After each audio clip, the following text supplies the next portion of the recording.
Hello, everybody. Welcome to the May 21st regular board meeting of the Talbot County Board of Education. We are here at TCEC. We have a quorum present. So as such, I make a motion. Hold on. On May 21st, 2025, the regular board meeting of the Talbot County Public Schools will open at 5 o'clock for the purposes of declaring quorum and then move to closed session as permitted by the Maryland Open Meetings Act.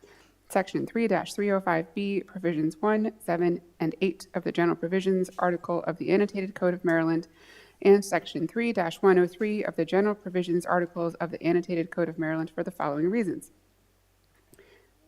Citation 3-305B, Provision 1, regarding personnel reporting, to discuss the appointment, employment, assignment, promotion, discipline, demotion, compensation, removal, resignation, or performance evaluation of appointees, employees, or officials over whom it has jurisdiction, or any other personnel matter that affects one or more specific individuals.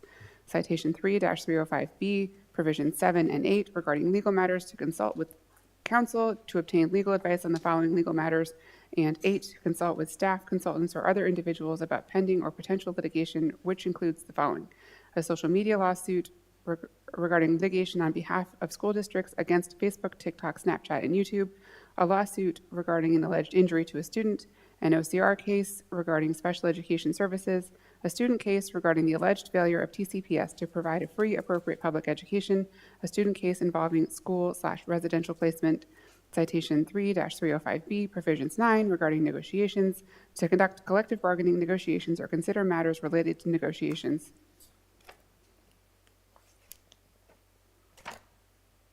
So moved. Do I have a second? Second. All those in favor? Aye. Any opposed? Okay, we will go to closed and be back later. Thank you very much.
Okay, hello, everybody.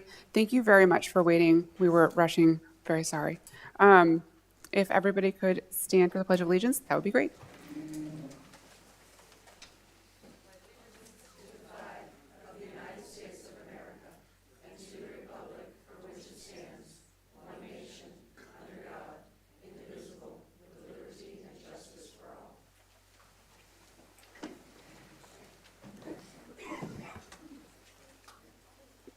Ms. Brundage, tonight's agenda was amended, correct?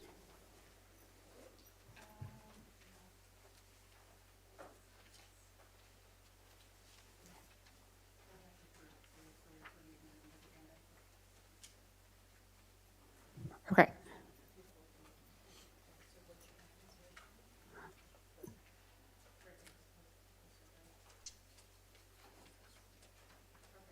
Do I have a motion to approve tonight's agenda? So moved. Do I have a second? I second. All those in favor? Aye. Any opposed? Do I have a motion to approve the minutes from our regular board meeting, April 9th, 2025? I make a motion to approve the minutes from the April 9th meeting. Second. All those in favor? Aye. Any opposed? All right, we're going to get started with recognition of the public. So I'm going to call up Ms. Brown to go over the TCPS Senior Service Star Awards. And then after they are both finished, we will take our pictures at the end after both of them have been discussed. Good evening. I'm very happy to be here this evening to introduce two very fine students who have really served our community so well. My name is Linda Brown, and I go back with service learning to the 70s when service learning was not a requirement. I worked with MSDE to develop the program, so it is a passion of mine, and it is truly a passion of these two young ladies. We are going to recognize our Talbot County Senior Service Class of 2025 Service Stars. The Service Star Award is a recognition for high school students who have demonstrated exemplary service within their schools and communities, way beyond what we would require. It is often associated with Maryland Service Learning graduation requirement. This award recognizes students who have exceeded expectations in service learning and who serve as role models for others within their schools and communities. I'm especially excited with these young ladies because so often students tell me they can't find time to do service learning because they're so busy. But wait until you see what these young ladies have accomplished in addition to well over hundreds of hours. First, I will introduce to you our St. Michael's Service Star. This is Alexandria Rockwell. She has accumulated 382 service learning hours throughout her academic career. Lexi will attend the United States Naval Academy in the fall. She is the first female from St. Michael's High School to receive a Naval Academy appointment. And congratulations to Lexi, and thank you for your dedication to your school and community. Your efforts are greatly appreciated. We wish you the best and know that your heart of service will continue in our country. So I'm going to ask you to come on down for a second because they're going to share some slides with you to give you a little highlight of their service fun that they've had. Okay, thank you everyone who is here tonight.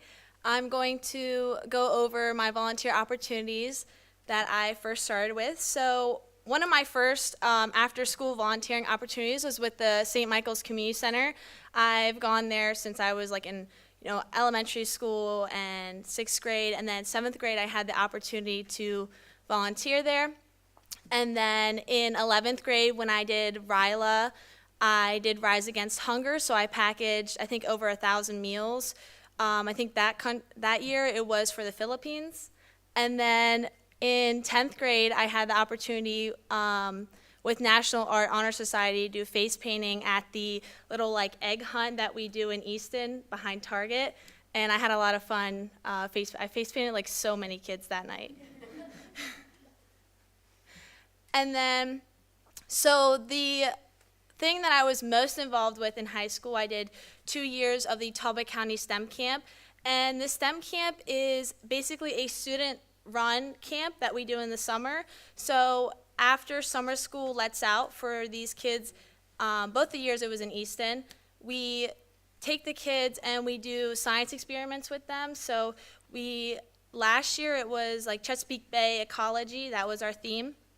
And my first year I was just a STEM leader, so I just showed up for the week and I kind of, went through the experiments with them. And the second year I was appointed the finance/budget chair. So that meant I had the responsibility of raising like all the funds for the camp. And I had no clue like how to write a grant or really like where to start. But my mentor, kind of showed me some ways, how to write an email, how to write a grant. And I was able to fundraise about like $7,000 that year. It was a lot of, hard work. I spent a lot of time that year. I think in total, Talbot County STEM Camp, I did like 200 hours. So it was, it was a lot.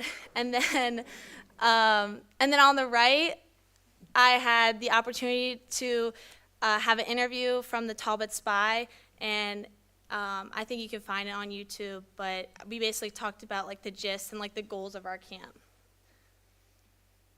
And then these are some more pictures. On the left, I talk about predator-prey relationships with the campers. And then on the right was 2 years ago when I was a STEM leader. And it's a pretty big group. Since it's like high school student-led, we have people from St. Michael's High School, Easton High School, North Carolina, and Queen Anne. So it's really fun to get to know everyone. And a lot of people that do that camp are really determined. And I learned a lot, and the main kind of things I learned was to adapt, improvise, and overcome certain challenges. And that's really what service learning meant to me. Thank you very much.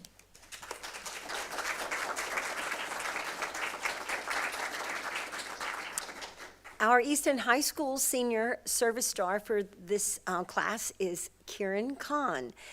Kieran has accumulated over 450 service learning hours throughout her academic career. She will attend the University of Maryland, go Terps, College Park after graduation, where she has received a full Banneker Key Honors Scholarship. She plans to pursue an accelerated master's. We had a conversation the other day, and she says, in 4 years, I can finish at least 2 degrees. So that's some ambition there.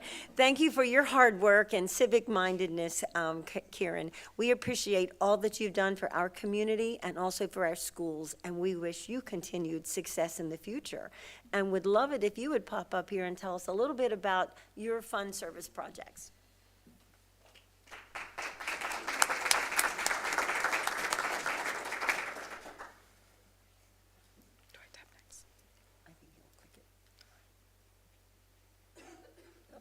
All right. Hello, everyone. Thank you for being here. So I did a lot of service projects, kind of all over the place throughout high school. These are a bunch of really early pictures, more towards middle school and early high school. It kind of just shows the early commitments and early ideals I had towards service. I did childcare at the YMCA from kind of 7th grade into 9th grade, where we would just take care of the kids and interact with them. And it really kind of instilled that deep-rooted passion for my community and involvement. As well, I would like to thank my mom, because ever since I was little, she did a lot with sharing kind of our culture and our religion and making it more involved with everyone, and that kind of also helped instill that idea of sharing and getting involved and direct contact with people that kind of carried through and helped with a lot of my involvement later on. And STEM research was a big thing I did in middle school. We did even a podcast about environmental concerns and how to address them and our general impact on the environment in daily life. And then later on, I did, kind of like Lexi mentioned, we also did RILA and Interact. That is a picture from the RILA event. We went and packaged a bunch of food items to be sent off to communities in need. We also did empty bowls where we gave out food to communities in need as well. And with that, we did STEAM camp over the summer where we would provide different STEM related education that was fun and like interactive for kids who wanted somewhere to go during summer that wasn't just at home, kind of like on their phones or whatever. We would give them different activities to do, different like engineering products that could be made with like things at home, things that they have with them every day. There's also a picture from Ryla, my group. There we did a lot of service and discussing with other people what they do in their communities and how we can get that more involved in our own. We also do teen court, or I also do teen court, where we directly kind of address students who are facing different issues, and instead of like directing them to the justice system, we kind of redirect them and give them other opportunities to correct their actions before severe punishment ensues. And then later on, these are kind of like the main prolonging commitments I've had over the past like 3 years for each of them. My Tech Clinic is a nonprofit organization that I'm a part of. And as student volunteers, we work with the owners to educate and kind of bridge the digital divide between generations and helping like inform people. Help inform people of how to be more technologically involved and digitally educated. And I know a lot of people regularly come back to that being like, yeah, no, I learned so much, and I really like the community of speaking with people beyond just like learning how to solve their one problem. We're like, how should I take a picture? How can I send this to my daughter? As well, we have Chess and Mercy STEAM Camp. This is through the Interact Club at the high school. I've been going there, I think, every Monday and Wednesday for the past 3 years now. And we, again, do kind of like the STEM things related to the camp that we run. We do a lot of like engineering products. We talk about architecture and different careers that students can possibly go into. And we make STEM learning and STEM processes a lot more accessible to students outside of the classroom and see how it can be applied to their daily lives. And then more recently, I've started doing some clinical shadowing in different doctors' offices and in the hospital especially. After the Science Symposium last year that I had participated in, I really got a clear kind of view of what I want in my future. And by doing so, I could kind of explore more. And in these doctors' offices, I learned how like directly you can help your community by just being there and being involved. But yeah, thank you.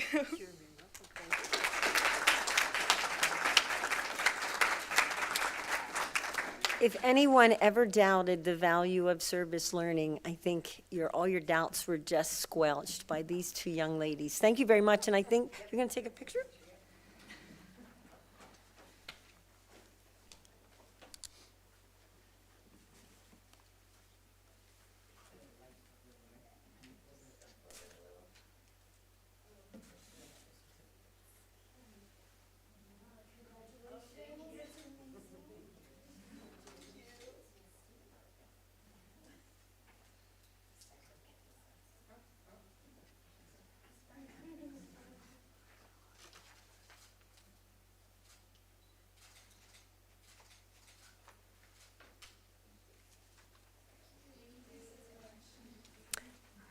Thank you so much for entertaining and understanding the value of service learning.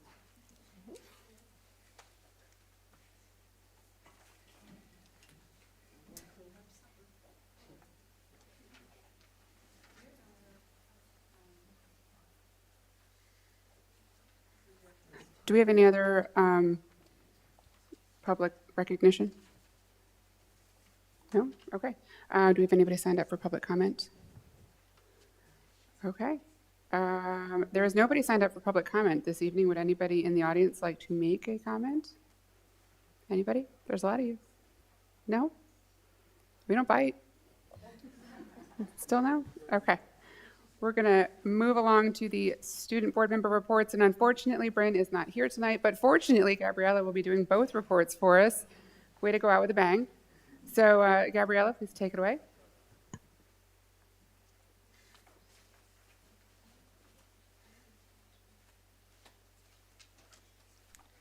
Okay, good evening, everyone. Oh, wait, mine's first. Okay.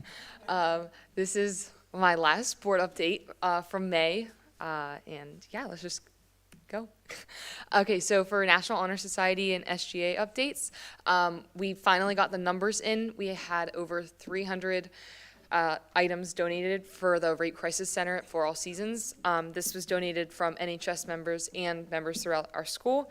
And with our talent show that a lot of you guys came to, we raised over $2,100. So for the first annual show, I think that was pretty incredible. And then for Student Government Association, our officers, our big thing that we work on each year is making sure that teachers feel appreciated. And so teacher appreciation is kind of our time to really show everyone what we've been doing. So we started this back my sophomore year, and we sent out a sign-up genius to the whole school, and students and parents volunteer to bring items in, so like cookies, soda, water, snacks, everything like that. They bring those in, and then we assemble them and we put them on carts, and then the officers take turns walking around the school with the cart, and we'll go to each teacher's door, and they're able to come out, get some snacks and a drink or whatnot, and just feel appreciated. And so they really enjoy that. And so that was our big project we did this month. And then our sports update. There was a lot of senior nights. I couldn't put all the pictures up there, but that is a picture of tennis's senior night. And then I also want to recognize Jake Hershey, Clay Nagel, and Parker Jimenez. They all qualified for states, which I think is possibly this weekend. And then sports. We're still on sports, I'm sorry. The boys 4x1 relay track team qualified for nationals, and they're heading to Greensboro, North Carolina this summer. And so that is a picture of them up there. And then the Easton High School girls softball team, they also had a great year. They went to regionals. They did very well. They won more than they lost, and they've just been making a lot of improvements over the years. And then for community involvement, we had a few students and staff volunteer at the St. Michael's Half Marathon this past weekend, and so that's a picture of them there. And then we also hosted our second blood drive of the year at Easton High, and the amount of students and staff that signed up to donate blood was incredible. We had an overflow sheet of students that couldn't get into a time slot, but if something happened, they could take someone else's slot. And so volunteering there and just seeing everyone kind of putting others before themselves was really, really cool to see. And then our CTE and special programs, biomedical CTE, they had their symposium this past week. And if you can see this picture here, this is the students presenting their data. So essentially in biomed, we take the last semester and we do research, and usually our teacher gives us pretty free rein, and we work with medical professionals and we come up with different presentations, and then we present them to the public and our families and whatnot for them to see kind of what we've been doing. And then our interactive media production, we had just about 10 students are now Adobe certified, so they can go get jobs in many places and make lots of money, thanks to the program at EHS. And then our auto tech program, we had many students take the engine repair exam, and they passed, and now they're certified to fix engines. And then our band and chorus updates. Our band, I just saw in the hallway, they have their marching band tryouts coming up soon for next season, and they're working on really growing the program. And then they also had their senior night, and that's a picture of a few students enjoying their last moments as band seniors. And then chorus was able to go to Hershey Park, and they competed in a chorus competition there, and they did very well. They demonstrated excellence as how they scored, and they'll also be singing tomorrow night at our baccalaureate. So they're very involved recently, and it has been great. And then for senior events, this is a picture of my friends and I and Miss Spurry, our principal, at senior sunrise, and we all wore our college shirts, and we had the after grad committee, so parents came early and we watched the sunrise, and they were cooking breakfast for us, and it was just very wholesome to spend time with our classmates since we won't be seeing them again soon. And then a few other things, we had cap and gown pickup, and then we also, the Silver Linings in Easton has an opportunity for students at St. Michael's and Easton to have a free Pearl of Promise necklace. So we were able to go to Silver Linings in downtown Easton and pick those up. And then boys that would like also get a black and orange tie that symbolizes the Easton Warriors. And so we all wear those at graduation, and that's very special to pick up. And then tomorrow starts a lot of super exciting things. We have graduation practice, baccalaureate, and senior picnic are all taking place tomorrow And then graduation is just a week away, and so we had our last day of school yesterday, and I don't know if you saw, but the seniors did get into some fun. We had fun. So that was all, and that's all. I just wanted to say thank you all for this opportunity. I've learned so much, and it's been an honor to present to you guys, so thank you. And now I think Bryn's is next. Yep, okay. This is the first time I'm seeing this too, so we are going through this together. So what's up, St. Michael's Middle High School? Here's what's on the menu. We're talking about sports, senior activities, teacher appreciation, school activities, and then congrats. Okay, first, sports. Baseball is headed to the state semifinals against Pikesville, and I actually did see that they won, and now they're going to the state finals this Saturday. And tennis, Saints tennis won the 1A regional title. Our boys doubles, girls singles, and mixed doubles are all headed to states, which I think is soon. And then softball, the Saints' final record was 7-13. And that is a picture of the tennis team and the bracket of baseball. Next, for senior activities, there was senior breakfast and the Pearls of Promise that I talked about for Easton. They also they go to St. Michael's, and so students were able to pick those up, and they were able to have senior breakfast and just enjoy each other's time together.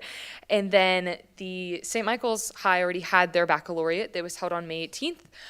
Seniors started the high school, and then they walked through the town to St. Luke's Church, where a private church service was held for the seniors and their families. And then senior awards were held on May 15th. Pictured above is Amira Ames, who won the Talbot County Democratic Forum Scholarship. Okay, and then for teacher appreciation, our wonderful teaching staff was presented with catered lunches all week during Teacher Appreciation Week. These lunches included barbecue lunch and a catered lunch from Subway and St. Michael's. So thank you, teachers.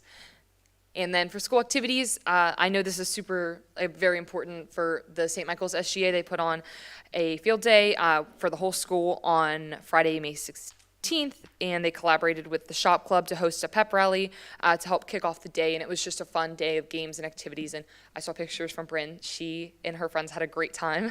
And then on May 17th, the annual St. Michael's High School Alumni Banquet was held at Foxy's Harbor Grill, and all the seniors were invited to attend. And there was quite a large turnout because now they're soon to be alumni as well. And then just some special congratulations to Mrs. Werner. I hope I'm saying this right. Mrs. Werner is retiring after being the principal of St. Michael's Middle High since 2018 and being a teacher for many years before that. As a school, they hosted a assembly to surprise her and just honor her for all the work she's done. And then congratulations to Lexi Rockwell and Jack Brennan, who were selected as the St. Michael's High School Bayside Scholar Athletes.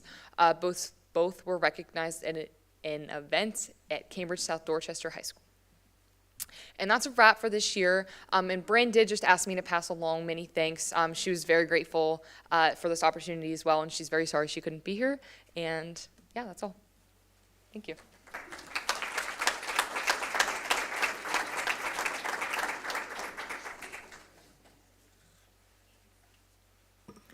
So I do want to recognize our student board members, as this is their final board meeting for the school year, as they are getting ready to go off, enjoy summer hopefully, before they go to their colleges. And so I know Bryn couldn't be here, but I wanted everybody to see that she will be attending University of Maryland, College Park in the fall, double majoring in government and political science and criminology and criminal justice. So you can see her long-term goal is to practice civil or family law. And so you've seen every month she's come out here and given her reports. She's a scholar, athlete, artist. She was a lead in the high school musical that they had at St. Michael's Middle High School. We're grateful for the time she shared with us, and we know that she's going to achieve any goal she sets for herself. And we wish you the very best, Bryn. And then we have Gabriella, who is going off to Elon, and she was granted one of only 15 available seats in their Accelerated Pathways Direct Admit Physician Assistant Program. She plans to work in pediatrics. She's brought a lot of energy and enthusiasm, her kind heart, ever-present smile to her role as a TCPS student board member.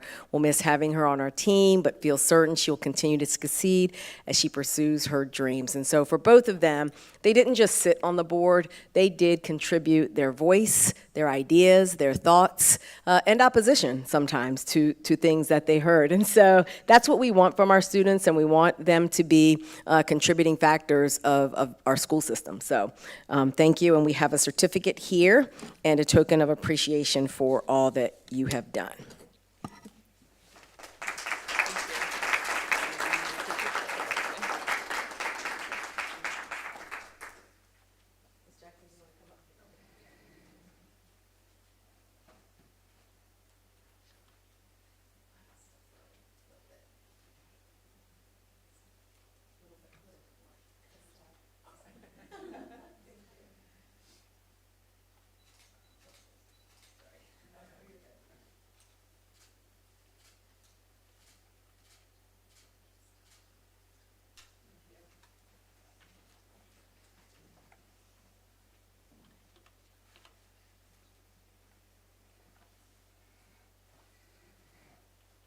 Yes, both Gabriella and Bryn, we are so thankful for your time and your talents and your voices in particular. This has been a very engaging year with our student board members, and I think we are all the better for it. We are so very proud of you and all the work that you have done and put in for your entire school career, and know that there are great things in the future, and we can't wait to see what you do next. Please stay in touch. Come back and join us in the audience if you are so brave to do so. Okay. Next up, we have board committee reports. The policy committee did meet last week, and so you will be hearing some policies that we reviewed this evening. Any other committee reports this month? No? Okay. Next up, we have new business. And just so everybody knows, we have a bunch of policies and or AR updates coming us. The first is, I think I have this right, 9.23, library materials selection. It's policy and AR update, and it's in first reader. Good evening, President Jackson and members of the board. Tonight I'm bringing forward on first reader the proposed revisions to policy 9.23, library materials selection, and the accompanying administrative regulation, which you see on the screen. In April of 2024, the Freedom to Read Act, which is Senate Bill 738 and House Bill 785, was signed into law by Governor Moore. Following this, the Maryland State Department of Education directed all school systems to review and revise their library material policies and the reconsideration procedures within those policies by June 30th of 2025 to ensure alignment with the requirements of the legislation. Our TCPS Library Media Supervisor has been working with our media specialists, her counterparts on the shore, and MSDE to ensure that TCPS engaged in the thoughtful process of how we would accomplish this. We're very fortunate in this district that even though our current policy in AR is from 2010, it did already include a robust reconsideration process in the policy. Our updates are to ensure that we're aligned with the Freedom to Read Act and that we meet the June 30 deadline, and include specific revisions, and the most substantive ones I'm just going to highlight for you this evening, but you also have the complete ARs in your board docs. The revision to the policy itself includes using the language reflected in the Freedom to Read Act. So there is a short statement there about our library media program and the selection of materials. It also aligns with being more concise in our policy statements and ensuring that our administrative regulations outline how we will enact that policy. So most of the revisions I'm going to speak to are in the AR. And I've tried to identify where these larger changes are so that you can reference them on your document. In Roman numeral 1A, the administrative regulation, the proposed change here is to reflect more current review sources, replacing outdated sources. Again, this original policy was from 2010, so the materials, the resources we use now to vet materials needed to be updated. We made some small adjustments to the structure of the reconsideration process. That include making sure that our library and media supervisor was involved, and also that on that committee, we had a member of the Citizens Advisory Committee. It previously just stated it should be a PTO member, but some of our schools now have different structures for their family organizations, so we felt this was a good time to have the Citizens Advisory Committee involved in that process. They would be on the review committee, and you'll see that in section 4C of the AR. It also includes making sure that we were more clear in this updated policy with the timelines for the reconsideration process and also for the next step for appeals.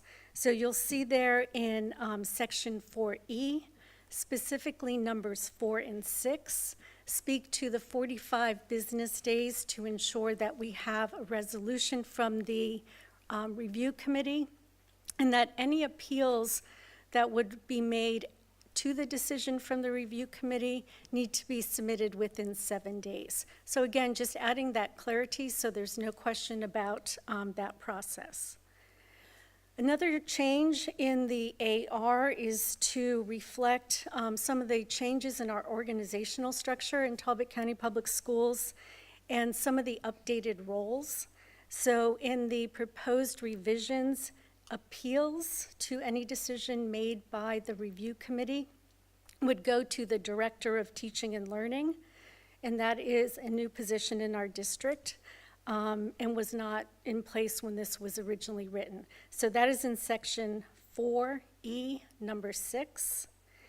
And the most substantive change to the AR is to ensure that we're in compliance with the Freedom to Read Act and the legislation, and that includes that during the reconsideration process, the material that's being reviewed and being requested to be reviewed now must remain available to students and staff until a final decision is made.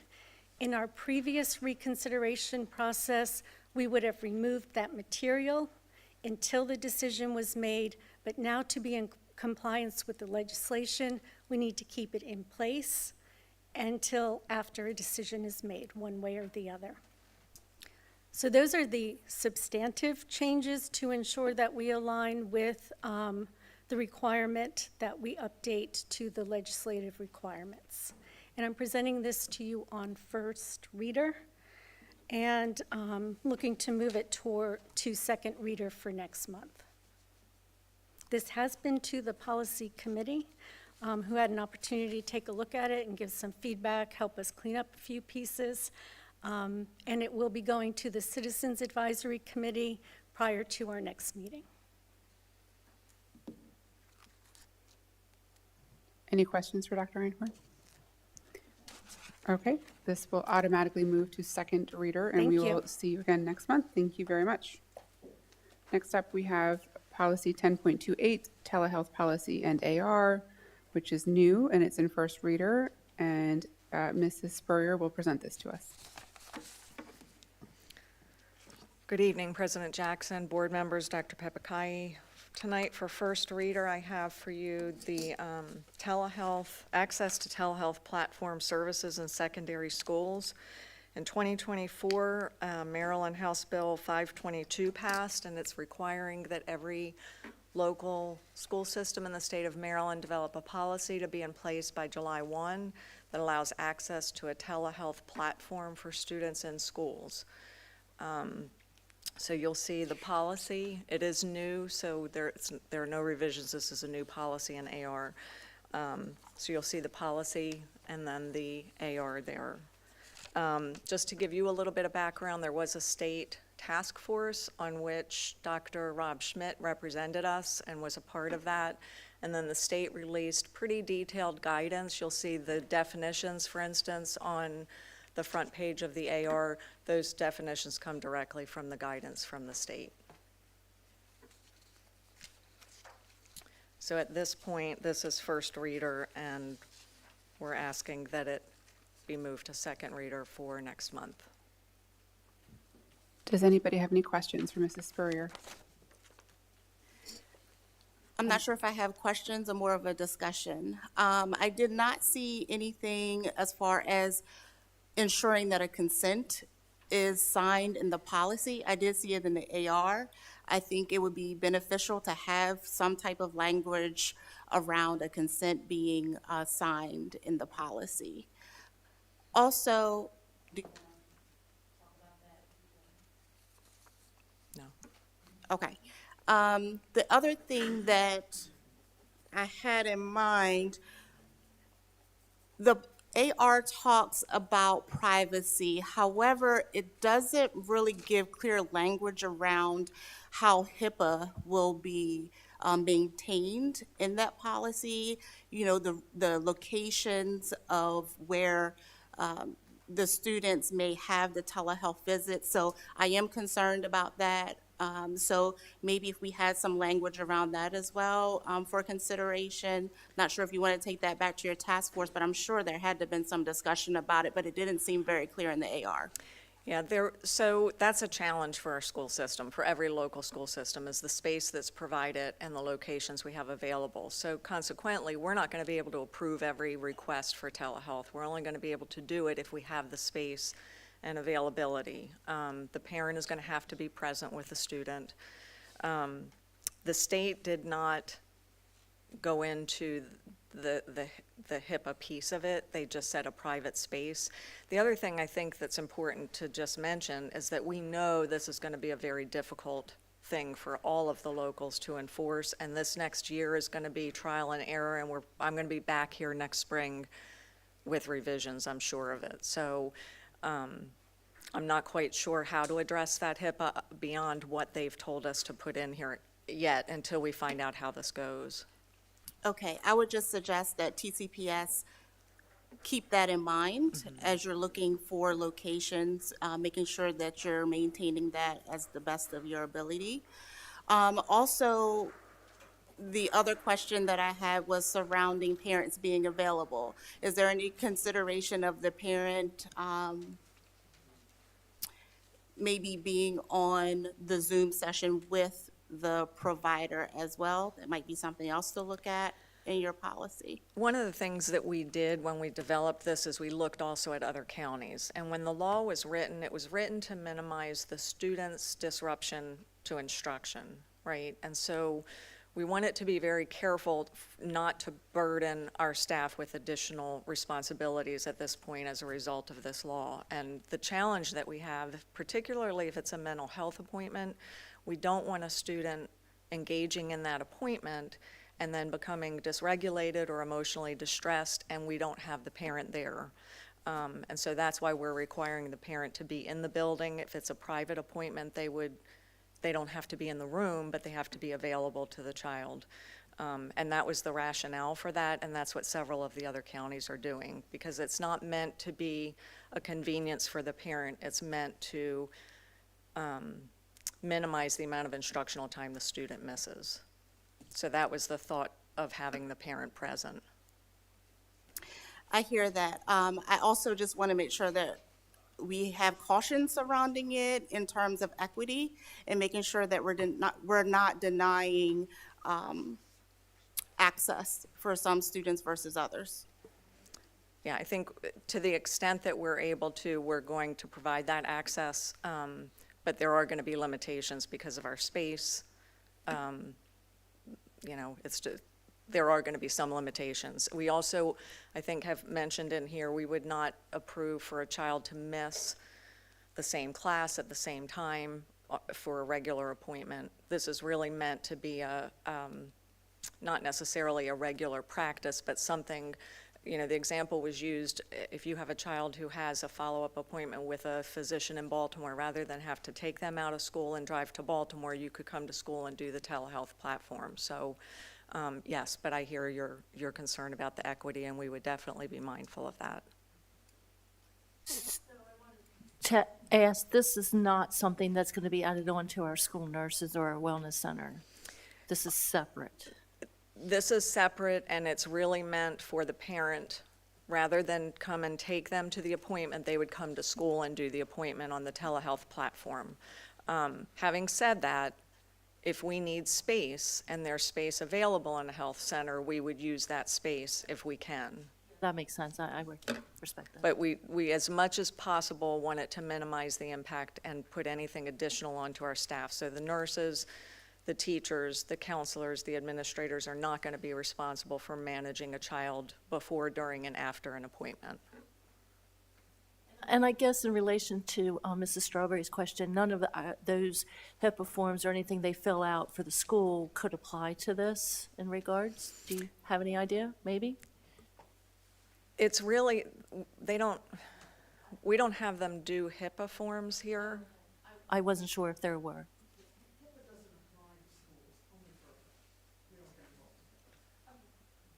So any confidentiality agreement would be between the care provider and the patient, the client. Our responsibility would be providing an environment that it would enable or be conducive to maintaining those HIPAA regulations. Sorry, to ask really plainly, I'm trying to read between the lines here and understand what this means in like actual practice. So what this is saying is that if my student has a sinus infection and they need to go to the doctor, our policy is saying that they need to have access to the technology to do that and a place to use that technology within the school. So are we saying we have to provide them with a device in which to connect to their doctor? So I talked with Mr. Wilson, who's the Director of Technology, and initially some of the counties were saying they could bring their own devices. We are not going to do that. We're going to let them use the devices they have. If they need a platform to access the telehealth, if they need some kind of software or app to access that platform for telehealth, then Mr. Wilson will have a spare device where we would install that. And that's why we ask for, it was, I think, a 15-day or 10-day pre-notice so that we can go ahead and make sure that we've got, it's not meant for a last minute, rather than go to the doctor, you're going to do telehealth. This is a planned appointment for regular care. So we would have a spare device if there's some kind of software that needs to be downloaded so that we could prep that in advance.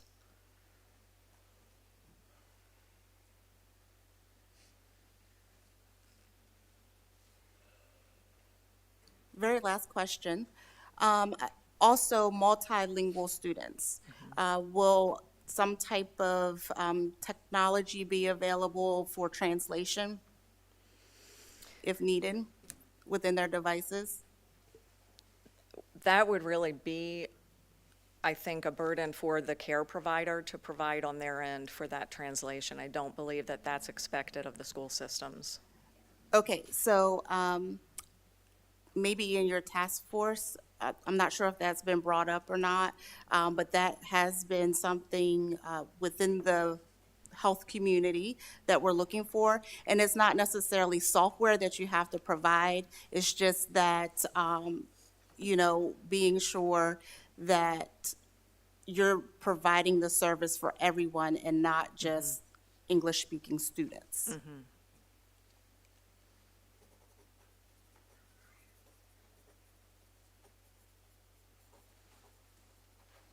And again, I think, we're just facilitating access to that online platform. We're not responsible for providing that translation. That would be incumbent upon the care provider to do that. We're really providing access, a location, and the platform, the telehealth platform.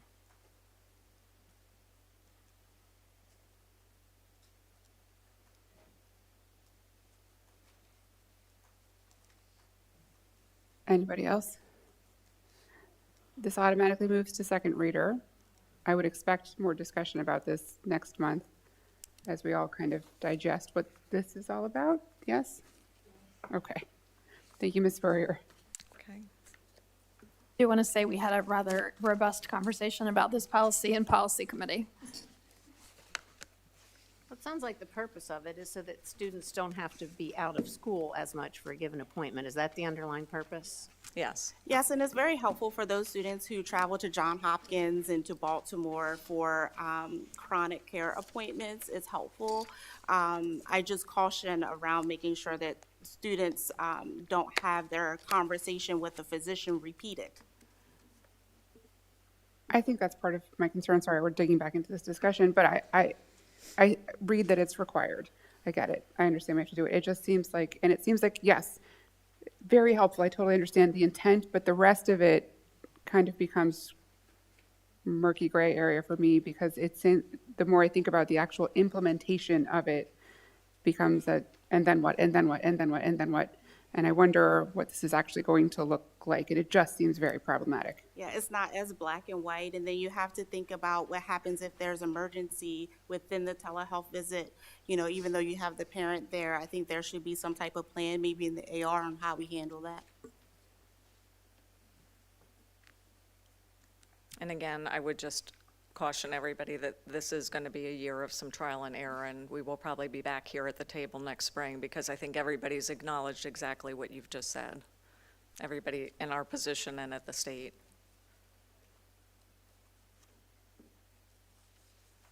It seems ill thought out, not on our behalf, but on sort of rushed, maybe. Okay. Are we really done with that one? Okay. Thank you, Ms. Spurrier. You are still up for 10.35 reportable offenses policy review and AR update. So the policy has not changed. The AR has, and this comes directly out of COMAR. There was no creativity on our part in developing this. So we used to, prior to these revisions, when a student would be excluded for a reportable offense, we would invite the defense attorney of the student, and our attorney would be present, and we would talk about what that plan looks like. The updated AR requires us to have a meeting with the defense attorney, our superintendent or designee, and the parent guardian to first decide if the principal's request to exclude the student due to safety is something that is truly necessary, and then after that, we would proceed with the meeting to develop the plan. The attorney would also be required to be present at the review of the plan, and there is a provision for them to appeal the removal of the student. And again, this is all out of COMAR, so not much flexibility here, but that's pretty much the gist of the changes. So at this point, it's just a change to the AR for information. It did go to the policy committee as well, and I can answer any questions that you might have at this time. Just a couple of questions. One, I noticed in your definitions that you changed word gang at one point in the definitions to organization, but in another place it was still gang. Let me see if I can see that. Had you intended to change it in both places? Are you looking under the definitions under section E where it says gang? Right, in definitions B, it's changed to organization, but somewhere else, yeah, in E, what was E and now is F, So- it says gang there. Is that So just E, citing the yeah. code at Those that are, point? And those are there's a, citing, and the state is, the COMAR for reportable offenses changed gang to organization. I think it's just two different places in the law that refer to it separately. okay, so it doesn't need to be changed then, and. I mean, as I said, that wording is exactly what's in COMAR. Okay. The other section was in V, review procedures. I just wondered what the intent was, where it says school principal, appropriate staff, and now it's added the student's parents or guardian, the superintendent or designee. shall review the plan and the student's status and make adjustments as appropriate. With the addition of the language about the student, student's parents, guardian, the superintendent or designee, just to clarify who it is who will make the adjustments in the course of the review. It's typically a team decision between the parent, the principal, and then the superintendent's designee. It's a discussion among that team, and it's a consensus among that team what would be the best plan for the student. Okay, thank you.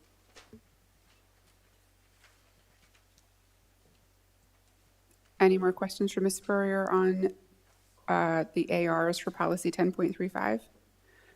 Because these are ARs, they don't have to go to second reader. This is just for our information. We're not going to see this again next month, so. No. Good to move on? Okay? Okay. I'm still here. So it's the McKinney-Vento.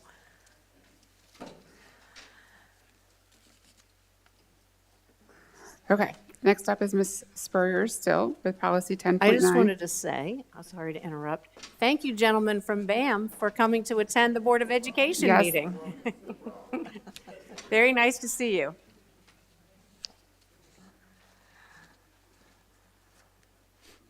We'll give them a second. We won't bore them any longer. Sorry for the interruption. No, that was such nice young men. It's wonderful to have student Wonderful to see them, participation. yes. Yes. Where are we? Policy 10.9, elimination of barriers for homeless students, policy review and AR update with Ms. Spurrier. Okay, so there really is a very minimal change to this AR. There are no changes to the policy, but if you look on page 5, X is when we had this in our old policy, and when we submitted this for review to the state, it passed with flying colors, but we did not put this one thing in. And we find that typically when we have an unaccompanied youth under the McKinney-Vento protections, we need somebody to be able to make some decisions for that student if they're under the age of 18. So that's what the addition does, is it brings forward what we had in the old AR, which is basically when an unaccompanied homeless youth under the age of 18 is enrolled, educational decisions will be made by an adult caregiver over the age of 18 who resides with the unaccompanied homeless youth. If that's not possible, then we would assign one of our school social workers to make those educational decisions. And that's legal under the law. We just added it because we didn't put it into the updated one.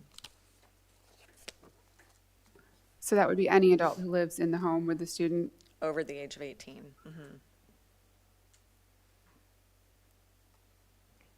Where is that defined, like what an unaccompanied student?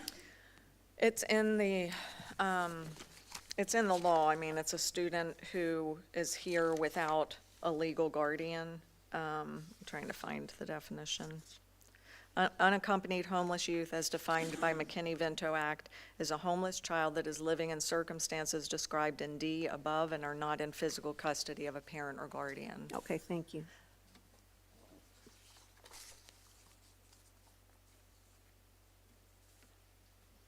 Anybody else? Questions? And this is just an AR update, correct? Yes. Okay, again, this is the one and only time we will see that unless we ask for it again. You can move on to the next one. All right, this is policy 5.17, service animals in school, policy review and AR update. And it's still Ms. Spurrier. So again, no change to policy. There is a change to the AR, and the change is basically the addition. If you recall, gosh, was it the beginning of this year or the end of the time kind of blurs together. Okay, so we developed guidelines for a pilot program for service animals. Service animals are very different than therapy animals. We developed a pilot program for the therapy animals. We had the policy for service animals.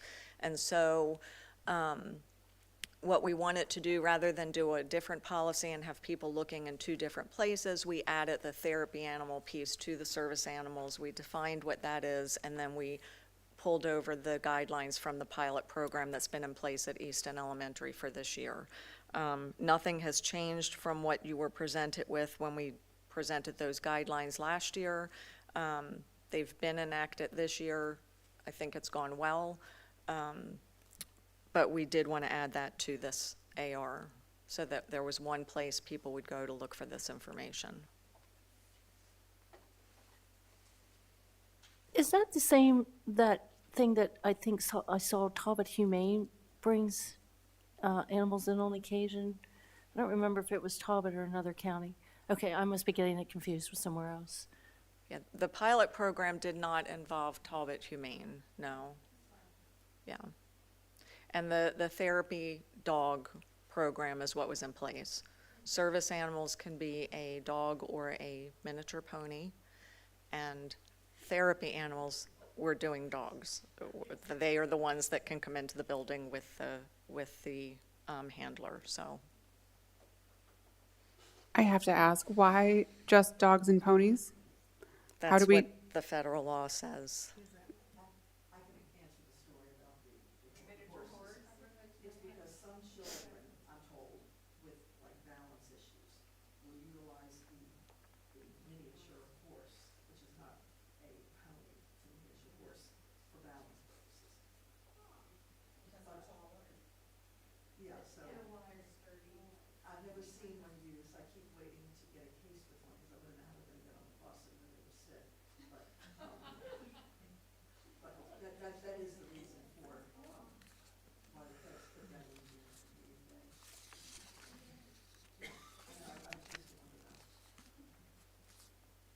I have a question.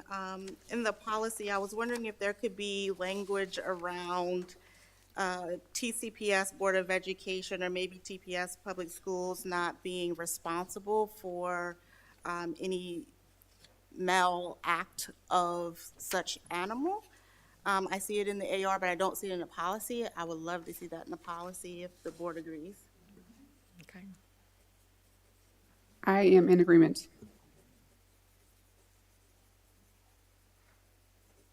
And then as far as the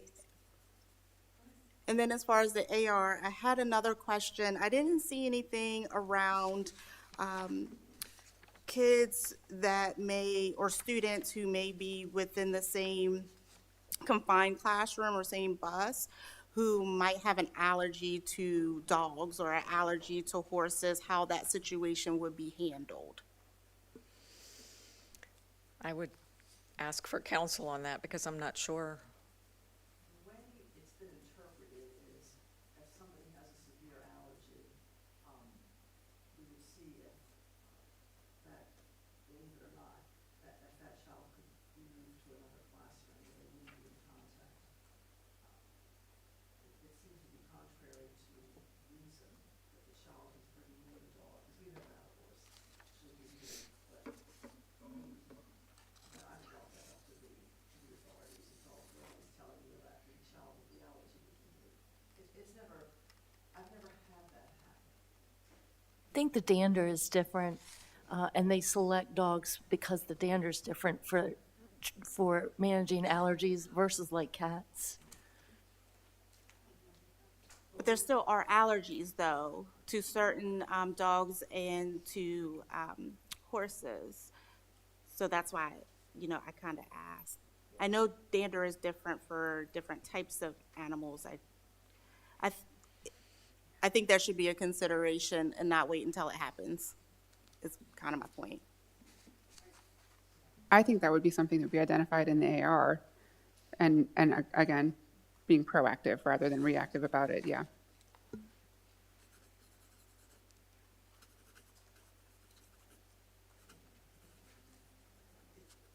It's one of these situations, I talk about this with different laws, your rights end where my rights begin, and then we do have this conflict because of the way the law is written. So I'd always wait on it, look at it on a case-by-case basis and see what we can do. But it often comes up actually not with the allergies, but with fear. That's where I've seen that happen. And so often when you bring a dog into the classroom, there's some pre-meeting of the classroom with the owner of the dog, the parent, everybody gets acquainted, and typically we can do something about that fear. But they do work on that, and that's really, in my experience, has always been the issue, not the allergies.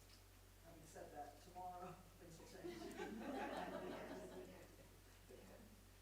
And one thing that sometimes parents experience is sometimes when we're making decisions, it takes a while. You know, it takes a while to make the communication from the student to the parent, then to the parent to the teacher, and then to the teacher to the administrator to whoever they can find out who's supposed to help, you know, this person. And that's why I'm thinking it should be more of a proactive thing, even if we're discussing it now. I'm not sure if it needs to be in the AR now. I would love for it to be in the AR now, but have the discussion so when it does happen, if it's my child or your child or somebody else's child, we're not waiting 3 weeks before we figure out what we're going to do. Perhaps Ms. Spurrier and I over the next month could Heads to- Okay.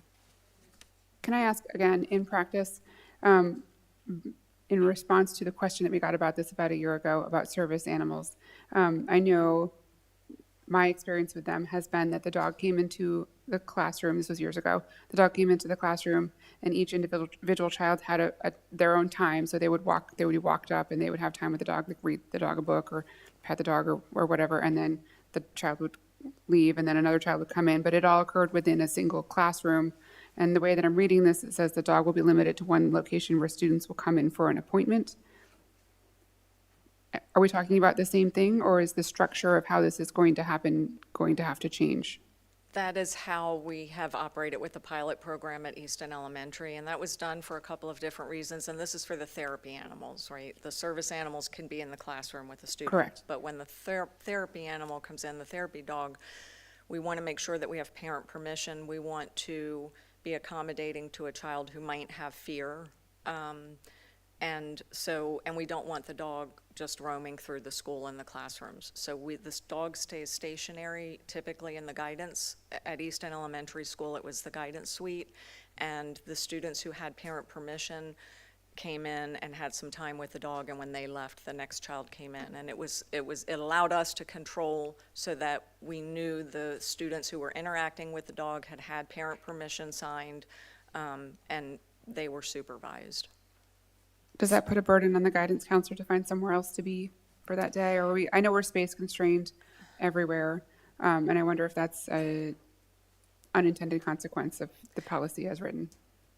I can't speak to whether it was in the guidance suite every time, but Easton Elementary does have like a common area that might be used, might not be. They also have a conference area that might be used, might not be. Counselors are in and out. I think they were able to make that work. I did not hear that that was a burden on any of the counselors or social workers. Okay. I would ask as we continue to pilot or roll this out, just to be, have our listening ears on about how this is actually working in practice. Sure. And be able to be nimble in modifying our ARS, whatever our teachers and students are reporting back. Sure. Any other questions about dogs or horses? Okay. Thank you, Ms. Spurrier. Oh, and it's still you. This is the okay. last one. It is the last one. Okay, Ms. Spurrier is going to talk to us now about out-of-area calculations.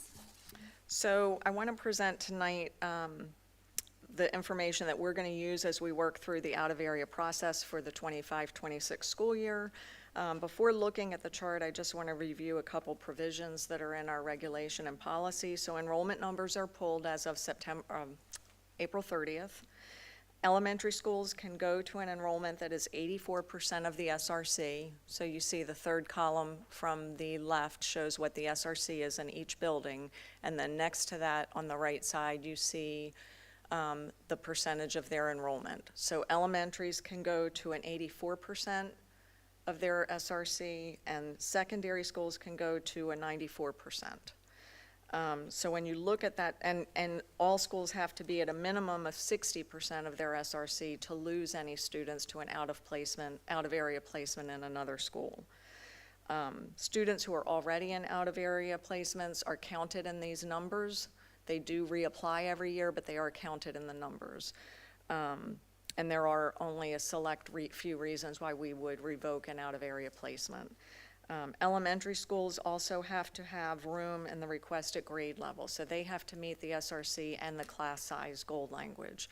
So if you look at the chart, Chapel Elementary cannot accept any additional out-of-area students this year. And St. Michael's Elementary cannot accept any additional out-of-area students this year. All other schools can send and can receive out-of-area students. And you'll see the second column from the right says the number that they currently have, and then the number on the very end on the right side shows the number that they can accept. So the application opened April 1st, it closes June 1st, and we will process them and get those letters out to everybody by June 30.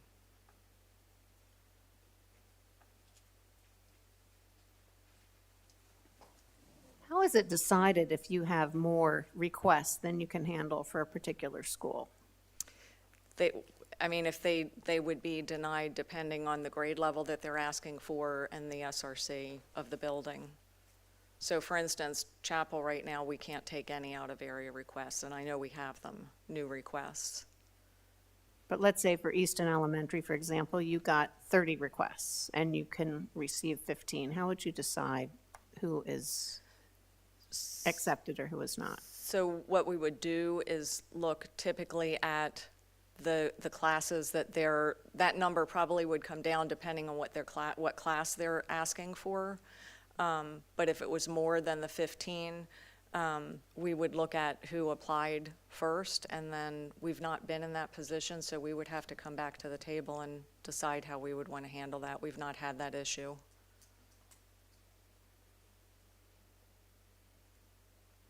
I have to point out something sort of unrelated. There's been a lot of discussion in the community about the overcrowding at our schools, and according to state-rated capacity, what's happening in the building might tell a different story, and in an individual classroom at any given moment, we are not overcrowded. According to what the state will give us permission to build more or add more, we are well within, at all of our buildings, where we should be. So I don't know that everybody gets to see those numbers very often, and they're right there in black and white, right, Mr. Schaefer? Okay.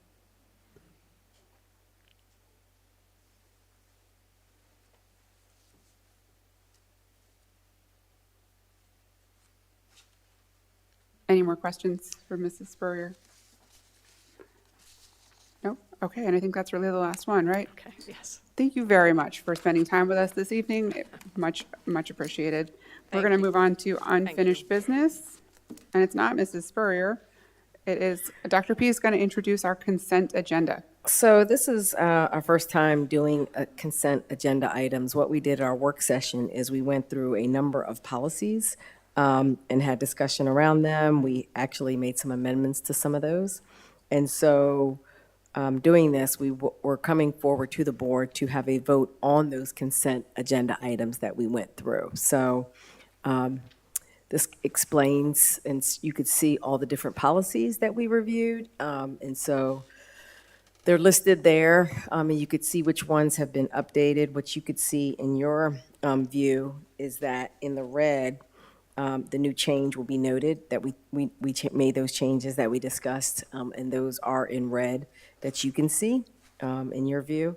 But then all the rest were as we discussed on Monday. So the request is that the board enter the collective vote on those consent agenda items.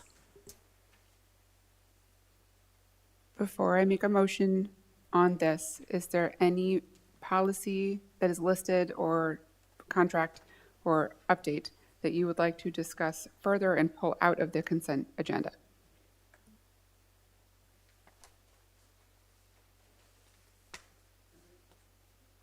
Okay, then I make a motion that we approve the consent agenda items as discussed at our meeting, our work session on Monday, and updated in the time since then as noted in your board packet.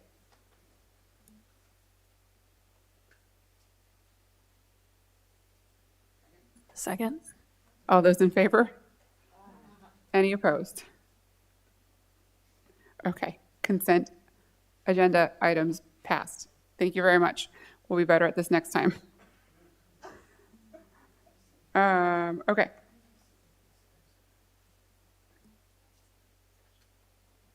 Next on the agenda is the personnel report with Dr. Horsey. Good evening. I would like to ask the board to approve the personnel report as presented in closed session. I make a motion to approve the personnel report as presented in closed session. Second. All those in favor? Aye. Any opposed? Okay, thank you very much. Now we have our monthly budget update. Dr. Pepukai is going to present this for Mrs. Jones. So, Mrs. Jones left me copious notes that I will share. Our revenue is on track with the budget. None of our appropriations have had any adjustments, so those will all come in on budget. We also have a $1.1 million included in our local revenue budget line items from the things like building use charges, out-of-county tuition, and interest income. We're projecting to come in very close to budget for the largest account, interest income, which has a budget of $1 million. We expect to be about $65,000 under budget across the other miscellaneous revenue accounts. The primary reason is that our enrollment of out-of-county students dropped, so therefore the tuition revenue for those students was less than budgeted. We may want to consider lowering our revenue budget slightly in those miscellaneous categories for next year. For the expenses, overall, we're under budget and expect to finish the year under budget district-wide. We expect to see the most savings from salary savings and the related fixed charges line items. You'll see that in the categories of instructional salaries, special education, and fixed charges. Keep in mind, we do not encumber fixed charges, which is payroll, taxes, Social Security, and retirement. So those costs will continue to charge in May and June, reducing the $1.2 million we're currently showing as under budget. Instructional salaries are encumbered for annual salaries, but some payroll costs included in salaries are charged when they are earned, such as pay for substitute teachers and all of our extra pay for extra duties. So the 1.8 available balance there will reduce as we get to the end of the year. We fully expect to be overspent in both plant operations and maintenance categories by June 30. We've had a few high-dollar repairs and purchases, some services and equipment for field maintenance at the direction of the board. We have very little budget left in administration as well, so that category may also need a budget transfer by year end to make it whole. As we discussed at the work session Monday night, we will present to you our list of budget transfers at the work session on June 9th. We will attend the county council meeting on Tuesday, June 10th, to request their approval for the fiscal year 2025 budget transfers. And then, depending on their vote, we'll finalize our fiscal year 2026 budget at our regular board meeting on June 11th. Any questions for Dr. P? Okay, thank you very much. Next up, under monthly budget, we do have a procurement discussion led by Mr. Schaefer.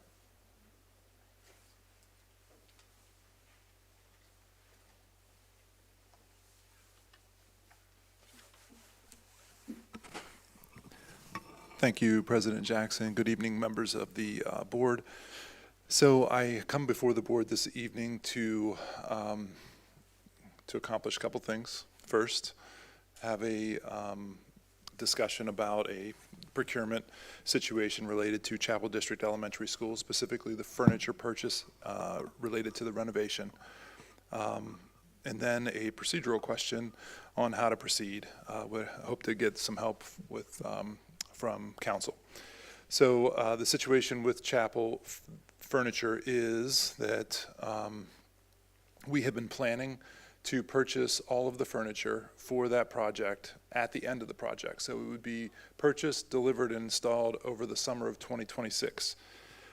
Due to market fluctuations and current situations related to tariffs primarily, there is some question and some concern about that plan.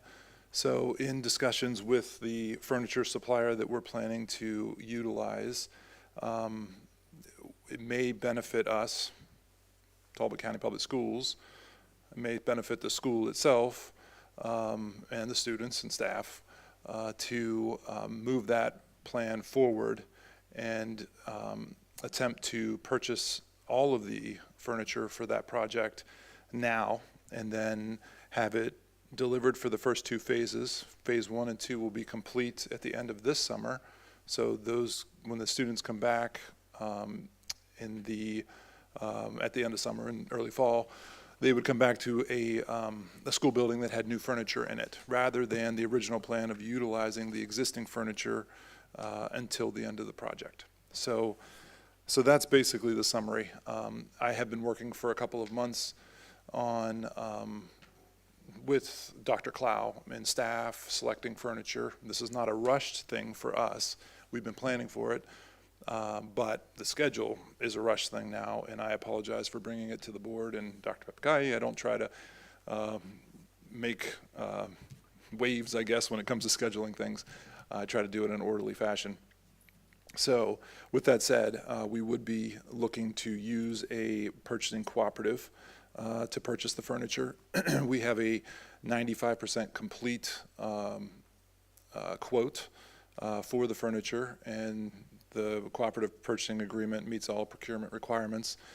The problem that I have is board approval and timing. So I will not have the completed quote and agreement until Wednesday of next week. Unfortunately, in order to have the furniture delivered by the end of the summer for the first 2 phases, I would have to submit the order by the end of this month.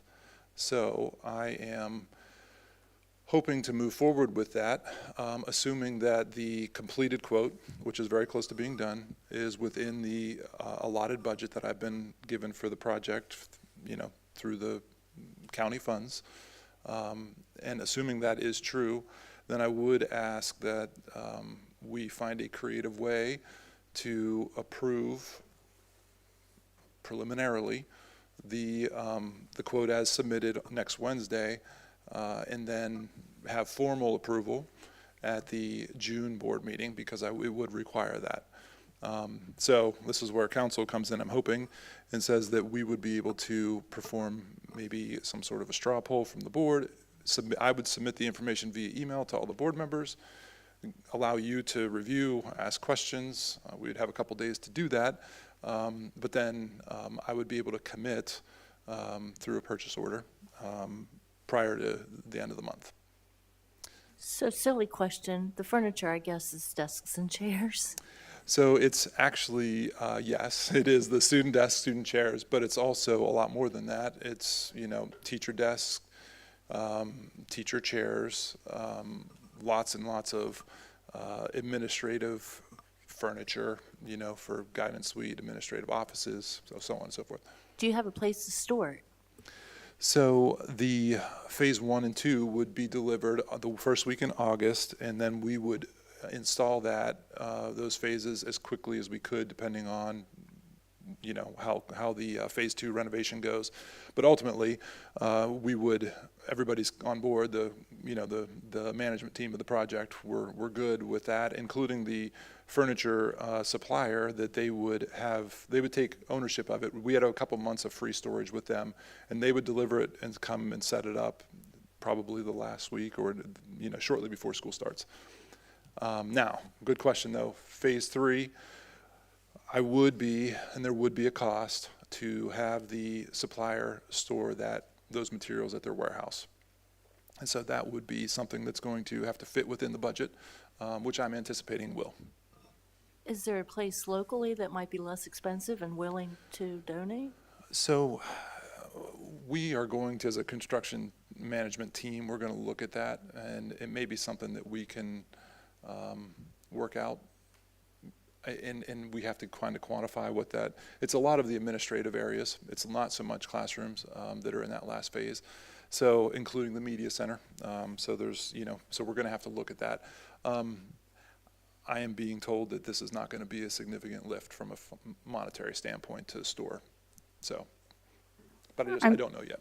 Oh, sorry. I'm sorry. I'm afraid this is a stupid question. I'm going to ask it anyway.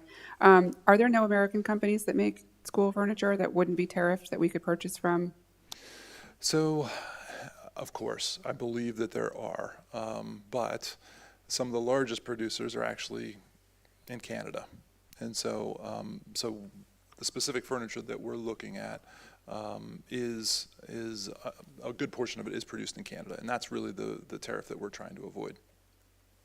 My second question is there any danger to the furniture that we would be installing early from a construction standpoint of it being damaged or moved incorrectly or accidentally thrown away. Yeah, For the new furniture? yes. No, absolutely not. So those phases would be occupied when we come back. So there's a clear delineation between what's being renovated and what's not. There would be no concern with, damage. In fact, I'm more concerned with the potential damage of the new building with the old furniture. So the move in and then back out and then back in with new. I'm more concerned about that, and that's part of the reason that I would support, this plan moving forward. It was always going to be tough to use the old furniture, but it was going to make more sense because a phased approach to furniture installation is more expensive typically. But that's one of the reasons that we're looking at this company. That is not a cost that we have to worry about. So the 2 phases is not going to cost more than doing it all at once.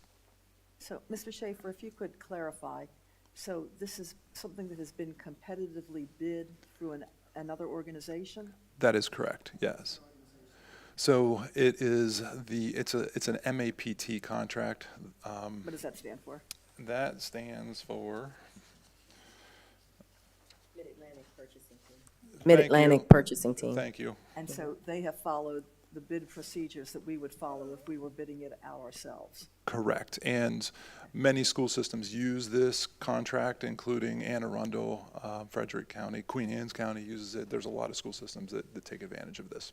So is this a piggyback contract? It's a cooperative purchasing agreement, but yes, we're ultimately piggybacking. And in seeking board approval, is there a dollar amount that you know that you're talking about at this point?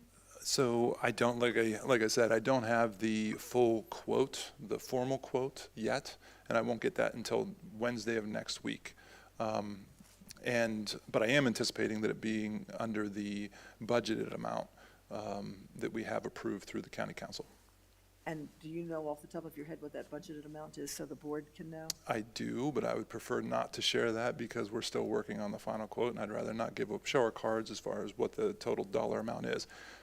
Okay, so are you asking the board to approve the purchase without knowing the amount? I'm not asking for approval of the purchase. Yeah, so what are you asking for exactly? So I'm really asking for and I want to use the correct terminology, but what I'm asking for is the ability next week, once the proposal is submitted, to informally gauge consensus from the board at that time so that then I can move forward with a commitment of a purchase order in order to secure the potential savings, and then we would consider it formally as a board at the June meeting. So the board would not be committing to the contract by their vote tonight, is that correct? That is correct, if that's permissible. That's my question to you as council. Right, well, it's only a contract if the board agrees. Understood. So you're fine, from a council's perspective, for me to straw poll the board on Wednesday or Thursday of next week and gauge their consensus on what the total proposal would be, and I would share the information on what the budget is and what the total proposal is, and then be able to move forward with committing through a purchase order at that time. And then the board would vote on it? And then the board would vote at the June 12th meeting or whatever the next board meeting is, would formally vote. So by gauging the board's opinion,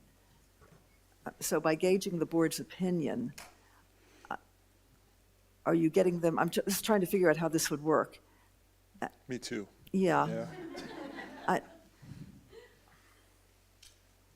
Because it seems like it's a timely thing that you're trying to get permission. Correct, and it's out of cycle of the board meeting. So Yeah. that's the issue with, and just to be clear with the board, what I'm trying to do is guarantee that the furniture for phase 1 and 2 is delivered before school starts. So if I push it out any further than that, then there's no guarantee from the supplier, that they can meet that. And the last thing I want is to inconvenience staff and students again during this construction project by having them having to use old furniture the first week of school, and teachers having their classrooms set up and everything else, and then pulling it out at a later date when we have a couple of days. So I would prefer to take advantage of this if possible, and that's why it was a procedural question that I was trying to get to the bottom of. Once again, not asking for contract approval because I don't have that final number yet, and if it comes in above the budgetary number, then I'm going to have to seek other approval first. Like that's something we're going to have to work out. So the way the motion would go then would be that the board would be approving that the board would be approving this process so long as the amount that you're looking at is at or less than what's been budgeted. Correct. And I can share that with the board. I just didn't, the numbers are still being worked on. I mean, it's close, but it's not done. And so I'd rather not, provide the full budget amount publicly right now because it is an ongoing process. So even though this is something that's been purchased elsewhere, you don't know based on the number of items you're buying and the items that you're buying, you don't know what the cost would be? I don't know exactly. So that is where there are still items being worked on. So we're still trying to determine final purchases in specific areas within the building, if that makes sense. So media center being one of them, and those are items that we haven't identified the exact unit, and so that is something that we're still trying to piece together. And so I'd rather not. I can certainly give it if I have to, if you think that it's important to this discussion, what the budget number is. I assume the board knows the budget number. You have the budget number. It would be based on a motion by the board to approve, subject to the cost being at the budget number or under the budget number. And then you would, in a open board meeting, make a vote and final approval of this purchase. So I'll make that motion. I did have a question. In the storage of the furniture for phase 3, can we not negotiate the storage fee into the purchase price? I mean, I work with supply chain managers all the time. Everything's negotiable. Yeah, I'm not saying that we can't, and that could be something that we end up doing. And to be honest, this is kind of spun quickly, because of there's a July 1st, I think it's in the letter that I sent, but there's a July 1st increase related to tariffs. And so I think everybody is kind of trying to play catch up a little bit. So, but I don't know if that storage fee is actually part of a contract price, and so that's something that I will find out, and I can certainly include in the update to the board. While I'm interested in getting the good pricing, I heard you just say that everybody is kind of scrambling, which means that everybody is putting their orders in right now. How solid is their guarantee around timing? Yes. So all I can say is that I've been guaranteed that, and so it's been, this company Doron Incorporated is a large supplier of furniture in the Northeast United States. I would assume that they would not be making that guarantee unless it was pretty locked in.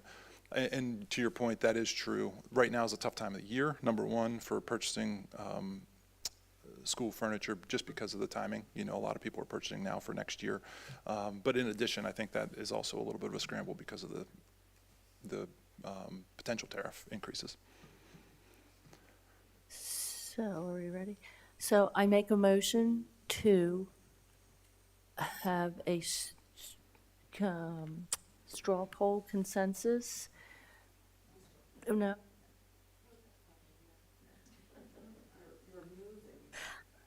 I make a motion to approve the tentative purchase of Phase 1 and Phase 2 furniture at or below the expected cost as noted in our email.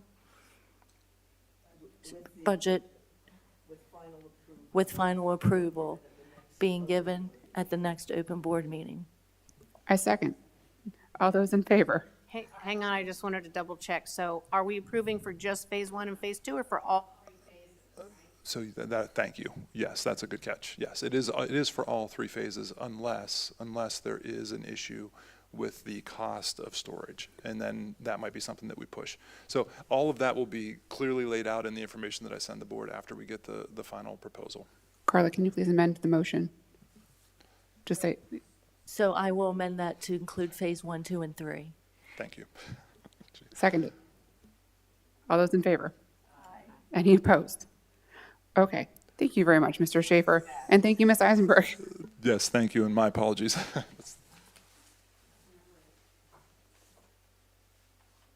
All right. And finally, our superintendent's report. So good evening. So an update on the strategic planning update. Where we are right now, we're close to the finish line. You could see where we started fall 2024.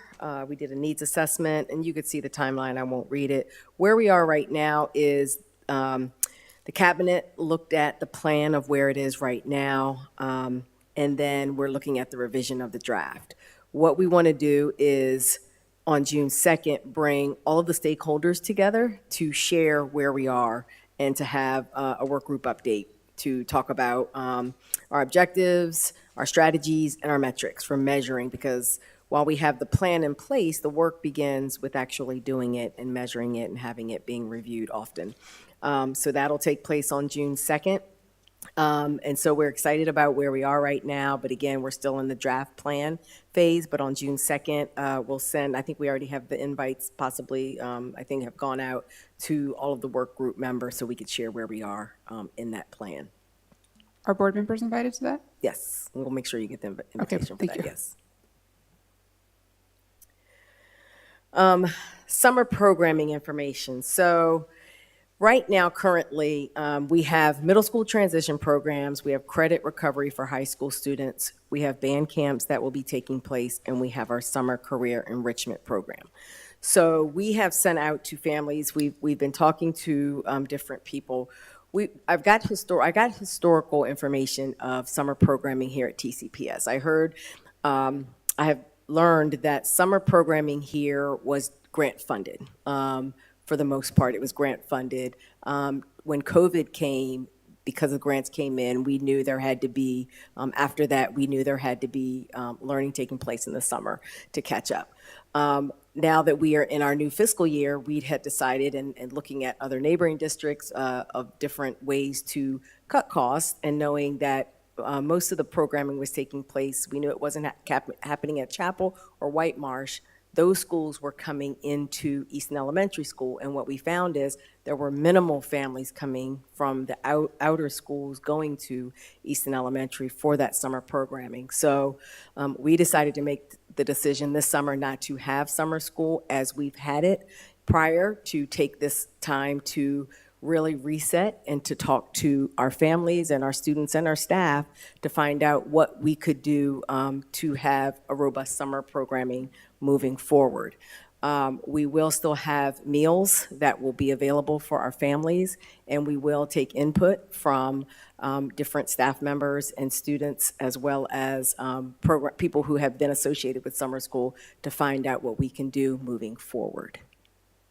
I do have a question about this, and I understand the reasons why you didn't want to have the summer program this year. However, it ultimately affects a budgetary item, and the board was not asked to vote on it. So I guess my issue would be the discussion of what is summer programming. Is it what is the reason for summer programming, and for us to have an understanding of what that is, as far as what were budgetary items. Is the goal for us to improve our academics? Is it for continued learning through the summer? And so I guess moving forward, that will be something to discuss more programming when we're coming with budgets. So I think, but I heard it loud and clear that that should have come up with our budget season. And I guess clarification of you having the option to spend local dollars on summer school. Okay. Just was never presented to us as we are or are not going to have it, and then thus we are or are not going to fund it. The decision was made without looping us in, I guess. Okay. Duly noted. And it is a concern, you know, because at this point in time, we do have students that are still experiencing a COVID gap. So that's really my number one concern is the students who are behind, students who are failing, who, you know, in the past years had an opportunity to attend summer school, or maybe were required to attend summer school in order to accomplish the learning that they needed to accomplish. And so that was my number one concern is for those elementary and middle school students who were failing, what their opportunities would be for that learning to be made up during the summer, and especially for that learning that they did have not to be lost. So that is a big concern, I think, at this point in time. And thinking about our goals in terms of academics and moving everyone forward, those were some areas of concern, along with the communication, I think, with the board as well as with teachers and the community. Yeah, and I think, and I hear all of that. I think with our strategic plan, I think we'll be able to put some things back in place. I did research on about $350,000 were being spent on our summer programming, and I was looking at the data as well to see what impact that was having on the money and the time and the resources. So I think, and definitely it'll be an inclusive conversation of how we move forward with maybe getting a bigger impact with what we're spending. I'd be curious as to the effectiveness of summer school. Well, that's one thing that I really want to look at too and make sure that we are having impact with what we have in place. I don't want to pile on, but I am also really dismayed and concerned about how this decision came to be. And while I understand what you were saying, and I hear that you did put a lot of time and thought and effort and research into coming up with this is a decision that the board should have been a part of, particularly because it is a very large budget line item, grant funded or not. It's still a budget item. And I would sit here and say, as a board, we could vote tonight to reinstate summer school. We have the ability to do that. That is that's within our authority. But I know what you're going to say is, well, we haven't planned for it, so we can't possibly spin up summer school that fast. There's no way we could put a summer school program together with 3 weeks of school left. And I hear you, and that is a giant lift. But to me, that says that this hasn't been planned for. And so why weren't we told that we weren't planning for it? Why weren't families told that we weren't planning for it? Why did this decision come out last week to kind of surprise everybody, all of those families, all of those teachers, everybody who has counted on summer school for so long, for whatever individual personal reasons they have, are now left scrambling to figure out how to pay their bills this summer, or what to do with their students, or how to make sure that their students don't have learning loss. And that's that weighs really heavily on me. And that's a decision that we as a board could have gotten in front of had we been able to have this discussion when you all started having this discussion, which I assume was February, January, or much, a long time ago. And so, again, I don't want to pile on, and everybody makes mistakes, but I moving forward, I would really like this to not happen again. Definitely. So moving forward, and as we can talk about what it looks like in the future, make sure that it's inclusive of the board input.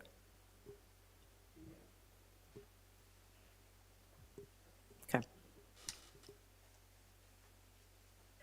So this is something that we have talked about in our board work session, and this is transportation. And so there's going to be an opt-in, opt-out form. And so we did a work session where we talked about transportation challenges and some remedies for this. What this will do are two things. It'll allow unneeded stops to be removed, and then hopefully it will address the national shortage of our bus drivers. So we are going to be rolling this out. We've communicated this to families, for all families to complete this transportation opt-in, opt-out form for each student. And so we're hoping to get some positive feedback from doing this. So this is an example of that, and we will be sending that out. With that in mind, how do we reach the students who have English as a second language? Meaning communicating this. I believe it will be translated into with the communication, yeah. I think communicating this far and wide is going to be really important because it is such a big change. But I know this is something that the board is really excited about and able to expand our transportation options for families who need it. We talked about this at a work session last month, a couple months ago, and I think that this is really important to moving forward with our mission to being more equitable and serving more students. And I hope that the why is told out Yes. there as long, in addition to the what you need to do, because this is, very bold and a little scary and a big departure from how we used to do it. But I think if the community understands why, what you just said, we're going to eliminate some wasteful stops and hopefully streamline our bus routes and give access to more students. I think that everybody could get behind this. Yeah. So we're hoping, like I said, to see positive results. And I explained this in my weekly message that will go out tomorrow. This is our Career and Tech Education Awards. You could see there, Ms. Willencherry was able to attend that evening, so highlighting our seniors at both schools, the CT programs, and their accolades associated with that. Teacher and Instructional Assistant Appreciation Day. So I am out and about subbing in classrooms. This is at White Marsh. I was an instructional aide in a kindergarten classroom, so my role during the time I was there was to assess students, their upper and lower case, as well as their sounds, and record it in the book. And it was really nice seeing, this was probably their 4th or 5th assessment from the beginning of the year. So I was able to see the growth of letters that they now recognize and can sound from the beginning of the year. So we did 2 things during that week. We raffled off having a staff member relieved of some time, so I went in and subbed, and we also raffled off a $100 gift card for a staff member in every building, and that was compliments of our Education Foundation. So I want to thank them for doing that. So I think I am next at Easton Elementary School. I was supposed to be at Easton High, but they are doing their MCAP testing, and to be able to assess a student with MCAP, you have to go through training and certification. So I haven't gone through that. So we're just adjusting our time so I could find another time to do that. So I'll be sharing more pictures of different classrooms that I'm going in.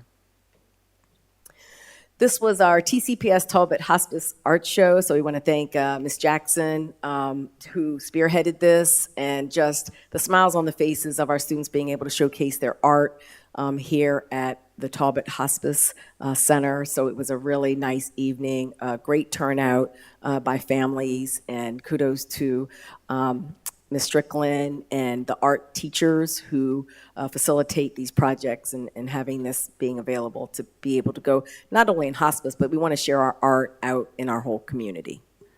Can I just throw out 2 names? Miss Peggy Ford and Miss Laura Joseph were the spearhead team of this, and they brought it back. It was something that happened prior to COVID, way before I started working at hospice, and they were instrumental, along with Allie Strickland, in getting this to happen, and it was it's very cool. I think that probably adds a lot of joy. Yeah. Dr. Wright visited Easton Elementary School, so we had a great day. We went into a few classrooms there. She was able to walk around, talk to students and staff. So she is doing her tour around the state of Maryland. So I think she was headed to Worcester after she left us, and I believe she only had one other district left to visit. So she has gone to all of the 24 districts to go in schools and visit. And you could see there Dr. Bell, who is here, who will be a Maryland State Board member moving forward. And so we're excited to have somebody here on the shore that will serve on the Maryland State Board of Education. So he joined us in the visit. And then our Easton High School National Junior ROTC, NJROTC, they had their command move up and end of year award ceremony. And so that was an evening where the VFW and other services awarded our students scholarships and awards. And you could see there a list of upcoming events, which we have 2 large ones next week, our graduations, both Easton High and St. Michael's High. So that's always an exciting time to see everything come together for our seniors and celebration. We had our awards ceremony, so it's just a nice time of year. It's very busy, but very rewarding as well as we are finishing up the school year. And I do want to publicly, we did see the BAM students that were here, and I think that was part of them learning about law, learning about law, and so them coming out here to see our meeting. So I want to thank them for coming out to observe. Thank you very much. Okay, just so everybody knows, after board member remarks, we are going to move back into closed session to finish our discussion. We are finding that we are talking way too long, so that's where the board is going. So for board member remarks, I'm going to start with Gabriella. Okay, I just wanted to say I didn't really know about the therapy and service animal, horse, dog things that we provided, but I think that was very unique to hear about, and knowing that our schools are way more accessible than I even thought, and I know that they're accessible. And then also my appreciation just for like the out of district process that we have. I was a student that went out of district for a year, and being able to kind of experience two different types of schools that we have to offer, both great educations, but very different, like just size and whatnot. That really helped me to be able to work with different people in middle and high school. So I wanted to just thank you guys for having that open. And then I also just wanted to thank you guys for this opportunity. It's really been so great, like learning how to use my voice more, and working with you all are all very incredible, intelligent human beings. So I just wanted to say thank you for this opportunity, and I will definitely carry this with me throughout my life. And I can't wait to tell future job people, employers, that I was on the Board of Education. I think that's a pretty cool, unique thing to say. So thank you. Ms. O'Connor.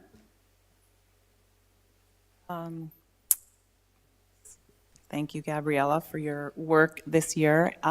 She's been amazing, and not only here, but as a neighbor and friend to my kids. So thank you so much. I'm so excited to see how you're doing. And we want to see you back here. The other thing, I loved how Dr. P was subbing in the classroom. I didn't realize that, I don't think, but that was actually one of my suggestions. I think we all should be, like, I think all of our board members should be subbing the district. I think that's where we need to be to see really what goes on in the classroom, because we can sit up here and say this, and that, and really the teachers, we have no idea what they go through. So I love that. I think that's something we should really talk about. And the service learning, the kids that were honored in the beginning, I love to see that. That is such an important part of their education. And they went way beyond the 75 hours. And so wonderful to that. And I was disappointed about the summer programs being cut, because I thought that's what we had to do, especially for our MLLs, to keep them going all summer. So anyway, I'd like to work on that, and all these, like the telehealth. I think it sounds great. I think it's great having the other kind of health that you can send your kid to the doctor in the school. Oh, and the BAM. Sorry, I'm going all over the place. But loved seeing those boys back there. And I just want to give a plug. I loved the uniforms. How amazing did they look? They were proud, they were neat, and they looked amazing. Ms. Strawberry. I'm gonna keep mine kind of short. So always recognizing those who came out and received awards tonight. BAM is my heart. They're my neighbors. So just love to see them back in the back. And I already told Dr. Bell, I love to see them. I also want to thank Bryn and Gabriella for all the work that you've done, for your input. And I just want you to carry with you that a dream without a plan is only a wish. So everything that you strive to do, you can do it. And just write down the plan, write the vision, and go for it. The other thing is all the topics that were brought up tonight are all things that are work in progress. And so as a board, we're going to continue to do the work that we need to do to make our district great. Thank you, Mrs. Bridges. I just want to say you guys have been absolutely wonderful, and you are going to soar. And I want a progress report. You are going to be amazing, whatever you do. And I'd like to thank you for bringing those young gentlemen tonight. That's how they learn. And it's so important. And I just thank you so much. Ms. Dodson. I feel like I could just say ditto, but I really appreciated seeing our service stars I also really want to thank Brent and Gabriella for their hard work this year. It's been great having you on the board, and we're going to miss you. Ms. Whelan Cherry. So good luck, have fun, but not too much fun. I wanted to recognize Mr. Femi, who was inducted into the Eastern Shore Baseball Hall of Fame on Sunday, which he kind of, I guess, snuck in on us, and hopefully he will have that look at the game this weekend.